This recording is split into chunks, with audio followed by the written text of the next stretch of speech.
তাই তিনি ভগবত কৃপামত্ত ঋষি মৈত্রীর কাছে তার প্রশ্নগুলি ছিল অত্যন্ত আবশ্যক, পূর্ণ এবং অতি উচ্চ স্তরে।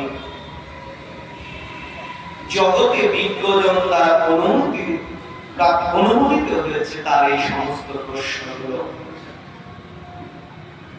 হ্যাঁ মহারাজ, বিদুর একসময় বনবাসী হলেন। কেন?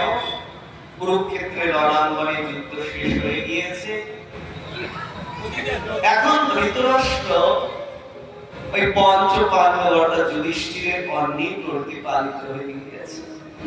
গিয়ে বলে, দাদা দাদা অনেক হয়েছে, সব ছেড়ে ওই গোবিন্দ চরণকে আশ্রয় করো।